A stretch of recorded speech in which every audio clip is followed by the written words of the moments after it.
There is a moment, 3 minutes and 12 seconds into a song you love, when something happens to your body that you did not ask for.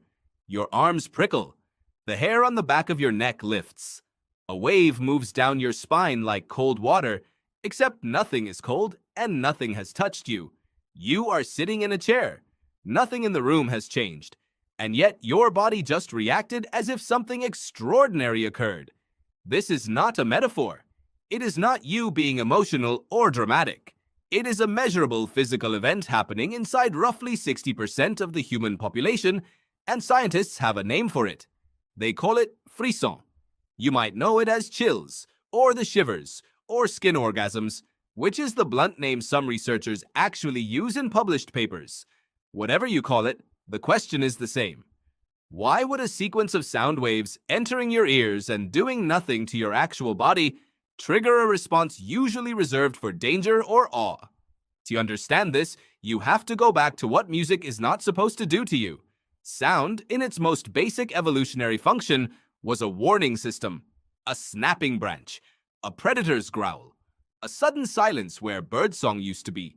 Your ancestors' nervous systems evolved to respond instantly and physically to unexpected patterns in sound, because unexpected sound often meant unexpected danger.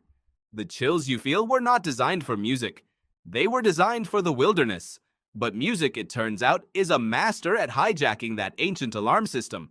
And the way it does this comes down to a single concept that neuroscientist Robert Zatorre at McGill University spent decades studying. He called it expectation and violation. A piece of music builds a pattern.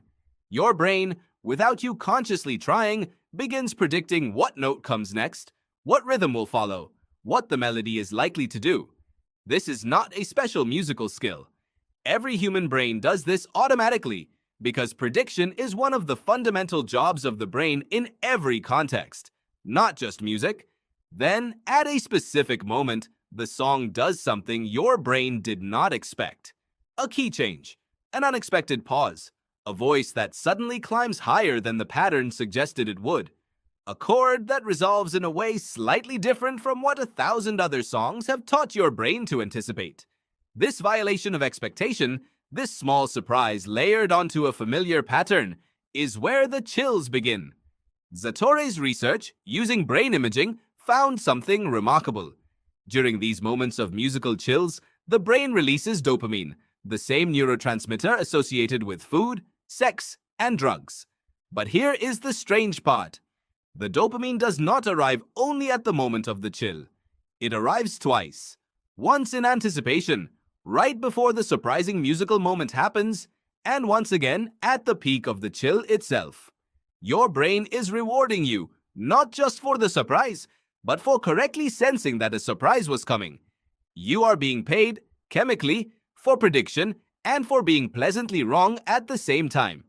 This is why the same song rarely gives you the same intensity of chills on the 100th listen as it did on the first. Once your brain fully learns the pattern, the element of surprise disappears. The chills fade not because the music got worse, but because your brain got better at predicting it. This single fact explains why people chase new music, new artists, unfamiliar songs. It is not just taste. It is your brain hunting for another moment of being productively surprised. Neuroscientist Valorie Salimpoor, working alongside Zatorre, took this research further by scanning people's brains while they listened to music they had never heard before, letting them choose how much of their own money they would spend to keep listening. The people who experienced the strongest chills also showed the strongest dopamine activity in a brain circuit connecting the auditory cortex, where sound is processed, to the nucleus accumbens, a region deeply tied to reward and desire. This connection matters because it reveals something almost strange about music. Unlike food or sex, music offers no direct survival benefit. You cannot eat a chord progression. A melody will not help you reproduce. And yet your brain treats certain arrangements of sound with the same chemical seriousness it reserves for things that keep you alive. So why would evolution wire a reward this powerful into something with no obvious survival function? One theory, championed by researchers including Jaak Panksepp, who studied the neuroscience of emotion for decades, points to music's connection with social bonding. Panksepp proposed that musical chills, especially those triggered by vocal music, may tap into the same neural circuitry that once responded to the separation cries of infant mammals and the answering calls of their caregivers.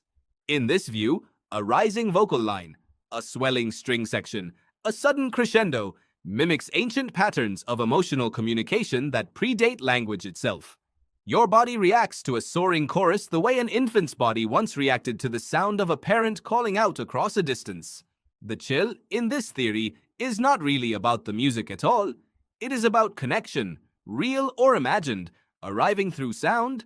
This might explain why chills are so often triggered by specific musical elements, unexpected harmonic shifts, sudden increases in volume, a solo voice breaking free from a full choir or orchestra, moments where a single instrument seems to speak directly and vulnerably, cutting through everything else. These are not random triggers. They are patterns that echo intimacy, vulnerability, and unexpected emotional exposure, the exact same qualities that mattered most in human relationships long before anyone had ever built an instrument. Not everyone gets chills from music, and this fact turns out to be just as revealing as the chills themselves. Studies using brain imaging have found that people who experience frisson tend to have structurally different connections between their auditory cortex and the brain regions responsible for processing emotion. Specifically, they show denser white matter tracts linking sound processing to emotional processing, essentially a stronger physical bridge between hearing something and feeling something. This is not a matter of appreciating music more.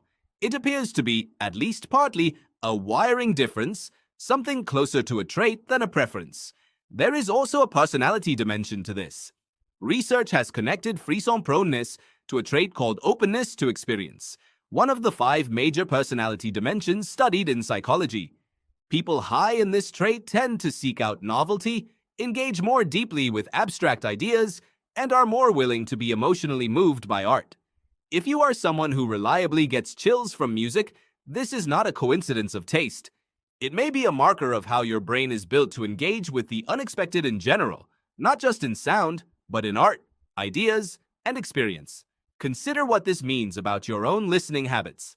That moment when a song makes your skin prickle is not incidental to the music. It is your brain simultaneously predicting, being surprised, and rewarding itself for both. It is an ancient warning system, built for snapping branches and sudden silences, being repurposed by patterns of sound your ancestors never could have imagined.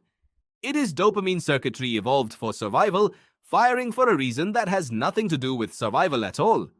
And in some interpretations, it might even be an echo of the earliest form of emotional connection humans ever experienced, the calling and answering between a parent and a child, resurrected every time a chorus swells at exactly the right moment. This is also why live music tends to produce more intense chills than recorded music. In a live setting, the element of unpredictability increases. A singer might hold a note slightly longer than the recording.